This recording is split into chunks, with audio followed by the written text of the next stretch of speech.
अस्सलाम वालेकुम अज़ीज़ तलबा और तालबात, उम्मीद है कि आप सब खैर वाफिद से होंगे।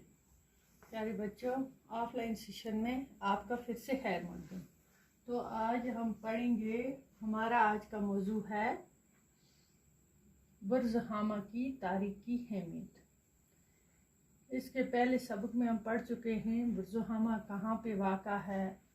बुर्ज हामा के बारे में कुछ हमने पढ़ा कि वहाँ से पुराने ज़माने की बहुत सारी चीज़ें दरियाफ़त हुई। उससे पता चला कि उस वक़्त में कोई बस्ती यहाँ आबाद थी। क्योंकि आपने पढ़ा, आपने समझा, वो आज उसी का पाठ चौथा पढ़ेंगे, हम आगे जानेंगे।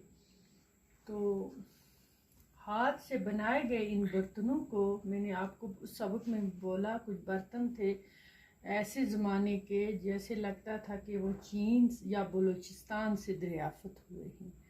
तो वो हाथ से बनाए गए बर्तन थे जो सुखाने के लिए शायद वो चटाइयों पर रखा जाता था। मिट्टी से बनाए कुछ बर्तन बनाते थे, फिर सुखाने के लिए चटाई पे रखते थे। इस तरह के बर्तन शिमाली चीन और बलूचिस्तान में भी दरियाफ़त हुए हैं। इब्तदाई दौर के ये बाशिंदे मछलियों का शिकार भी करते थे।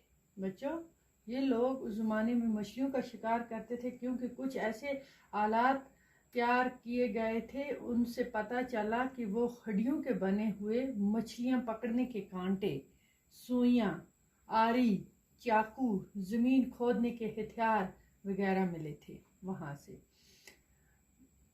यहाँ पत्थर के औजार भी मिले हैं।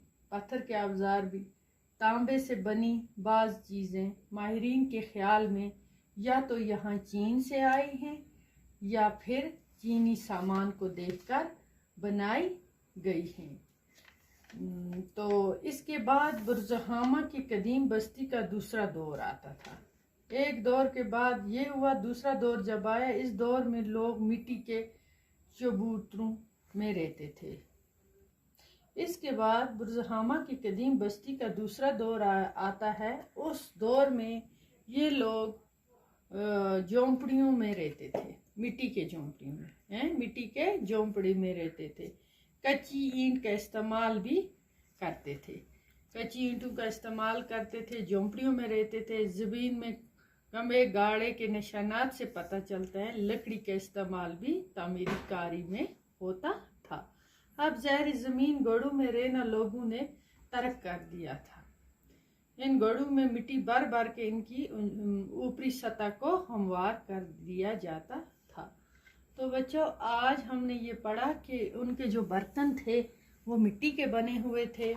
वो सुखाने के लिए चटाइयों पे रखा जाता था उन्हें। तो उनके निशानात भी पाए गए। उससे मालूम हुआ कि शायद ये बर्तन चटाई पर रखे जाते थे और ये शुमाली चीन और बलूचिस्तान से दरियाफ़त हुए हैं। शायद ऐसे बर्तन वहाँ मिले। इब्तदाई दौर के ये बाशिंदे मछलियों का शिकार भी करते थे। ये लोग हड्डियों के आलात तैयार करने में भी महारत रखते थे।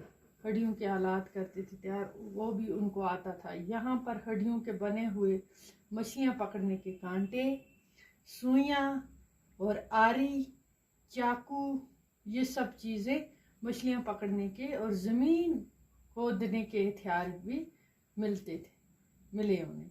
यहाँ पत्थर के औजार भी मिले।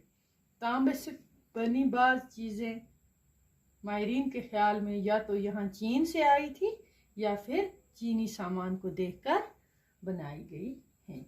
इसके बाद बुर्ज हामा की कदीम बस्ती का दूसरा दौर आता। उस दौर में ये लोग मिट्टी के झोंपड़ों में रहते थे। ठीक है, दूसरे दौर। अब इस दूसरे दौर के बाद हम आगे दूसरे सबक में हम पढ़ेंगे। आज का इतना ही है, आपने समझ लिया होगा मुझे उम्मीद है, और साथ साथ आप याद भी करते होंगे जो सबक मैं आपको देती हूँ। तो आज के लिए इतना काफ़ी है, हमारे पास टाइम कम है। इंशाअल्लाह कल मिलेंगे। खुदा हाफिज़।